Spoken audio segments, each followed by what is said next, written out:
নগৰ হৈবৰগাঁও স্থিত হুজগাঁও নিম্ন বুনিয়াদী বিদ্যালয়ৰ ছাত্ৰীক অপহৰণ কৰিলে এজন উদন্ত যুৱকে। অষ্টম শ্ৰেণীৰ ছাত্ৰী মৰমী বেগমক ১ নং মোল্লাপট্টিৰ ইমৰান হুছেইন নামৰ নিচাসক্ত যুৱকে বিদ্যালয়ৰ সন্মুখৰ পৰা অপহৰণ কৰিছে। আন দিনৰ দৰে যোৱা 10 ডিচেম্বৰত মৰমী বেগমে স্কুলৰ ইউনিফৰ্ম পিন্ধি কিতাপ পত্ৰ লৈ বেগ লৈ ওলাই গৈছে স্কুললৈ। স্কুলৰ পৰা ঘৰ উভতি নহাত পৰিয়ালৰ লোকে মৰমী বেগমক অনুসন্ধান কৰি বিচাৰি নোপোৱাত আবেলি পৰত ১ নং মোল্লাপট্টিৰ ইমৰান হুছেইন নামৰ নিচাযুক্ত যুৱকজনে ফুচলাই লৈ যোৱা বুলি গম পায়।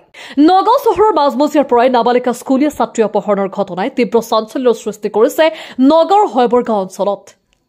ঘটনাৰ ২০ দিন পাৰ হৈ যোৱাৰ পাছতো আৰক্ষীয়ে গোচৰৰ কোনো তদন্ত নকৰাৰ অভিযোগ উত্থাপন কৰিছে ভুক্তভোগী পৰিয়ালৰ লোকে। নগাঁও সদৰ থানা আৰু আৰক্ষী অধীক্ষককো লিখিত অভিযোগ দিছে যদিও আজিলৈকে কোনো সংসূত্ৰ পোৱা নাই মৰমী বেগমৰ দৰিদ্ৰ পৰিয়ালে। অৱশেষত সংবাদ মাধ্যমৰ কাষ চাপে ভুক্তভোগী পৰিয়ালে আৰু সংবাদ মাধ্যমৰ জৰিয়তে মৰমী বেগমৰ পৰিয়ালে 9706218677 আৰু 8638155366 নম্বৰত সদাশয় ব্যক্তিক যোগাযোগ কৰিবলৈ কাটৰ আহ্বান জনাইছে। নগাঁৱৰ পৰা এহি আহমেদৰ ৰিপৰ্ট, প্ৰতিদিন লাইভ। হেৰি দৌৰি পেলাই গুচি গ'ল। তাক ল'ৰাটোকে ধৰিছিলে, ছোৱালীজনীকে ধৰিছিলে, মানুহে ধৰিছিলে তাক। দৌৰি পেলাই পলাই গুচি গ'ল। ল'ৰাটো লৈ পেলাই ছোৱালীজনীক হাতত দৌৰি গুচি গ'ল। ধৰিব পৰা নাই। আপোনালোকে শুনিছে এইটো? আমাৰো তাত মানুহ আছিল, তাত কাম কৰি আছিলে যে, তাত দেখিছে।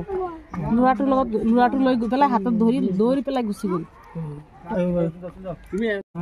কৰোণা মানে ছোৱালীজনী স্কুলত গৈছিলে, এই হুজগাঁও 8ত পঢ়ে ছোৱালীজনী, চৰকাৰী স্কুলত পঢ়ে। তাৰপৰা মানে ছোৱালীজনী কৈছে যে আৰু মানে নাহে, অহা নাই ঘৰত।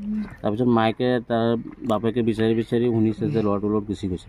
ল'ৰাটো ইমান ভাল নহয়, মজাৰো, বাপেকটো ভাল নহয়। বাপেকে মদ খায়, গোটেই দিন মদ খায়। এই 1 নং মোল্লাপট্টি ভাড়া থাকে, ভাড়াতীয়া মানুহ। সিহঁতৰ মানে ঠিকনাও নাইকিয়া ভালকে, নাই কোনো ঠাই ঠিকনা নাই। বহুত বিচাৰিছো আমি নিজেও গৈছো সিহঁতৰ লগত। মানে যিজন ল'ৰা সেইটো ল'ৰা বয়স কিমান? বয়স মানে 18 বছৰ শুনিছো আমি, মানে আমিতো আৰু কাগজ চাগজ দেখা নাই। 18 বছৰ বুলি। ছোৱালীজনীৰ বয়স কিমান? ছোৱালীজনী 14 বছৰ বুলি, 13 বছৰ বুলি কৈছে। 13 বছৰ 6 মাহ কিমান হৈছে? নাবালিকা ছোৱালী।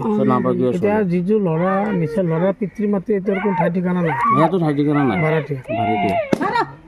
এতিয়া আমি আপোনালোকৰ ৰাইজৰ ওচৰত